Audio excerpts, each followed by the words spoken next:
បាទជំរាបសួរដូចជាសួស្តីពុកម៉ែបងប្អូនទាំងអស់គ្នាបាទដែលនិយមលេង Channel វៀតណាមបាទចឹងថ្ងៃនេះដែរខ្ញុំបាទជំរាបតម្រូវ free ចែកជូនពុកម៉ែបងប្អូនបាទណាមានម៉ោង4ដល់ម៉ោង6បាទលេង ABCD ម៉ោង4ដល់ម៉ោង6បាទចឹងលេខលោកគ្រូថ្ងៃនេះគឺមានលេខតូចណាបាទ4គ្រាប់គឺមាន56 17 04 95បាទចឹងរីឯលេខធំគុណថ្ងៃនេះគឺមាន2គ្រាប់ណាបាទគឺមាន596គុណ204គុណបាទអញ្ចឹង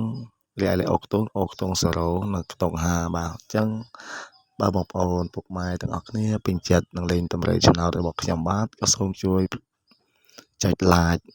និងចុច subscribe Channel YouTube របស់ខ្ញុំបាទម្នាក់មួយផងណាបាទដើម្បីយកលាភយកជ័យហែងនៅថ្ងៃទី30ខែ5ឆ្នាំ2025បាទចឹងខ្ញុំបាទគ្មានអ្វីឲ្យនិយាយច្រើនទេបាទបើសិនជាបងមានជូនពរពុកម៉ែបងប្អូនយកទៅមានលៀបមានជ័យហែងទាំងអស់គ្នាបាន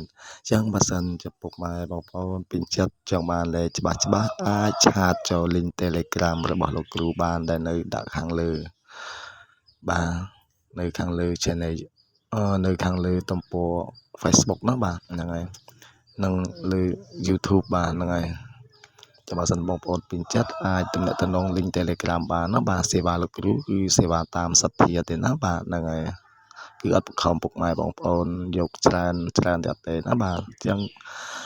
លោកគ្រូគឺលេងតាមសេវាតាមតែសទ្ធាទេបើពុកម៉ែបងប្អូនពេញចិត្តអាចទំនាក់ទំនងឆាតចូល link Telegram របស់លោកគ្រូក៏បានណាបាទហ្នឹងហើយ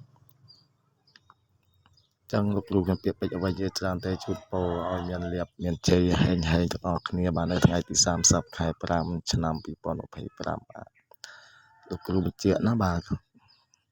សូមកុំភ្លេចជួយចុច like និងចុច subscribe Channel YouTube ផងបាទហ្នឹងហើយចង់បានលេខល្អអាចឆាតចូល link Telegram របស់លោកគ្រូបានបាទចឹងលោកគ្រូក៏សូមអរគុណនិងសូមជម្រាបលាបាទជូនពរហែងនៅក្នុងថ្ងៃទី30ខែ5ឆ្នាំ2025បាទ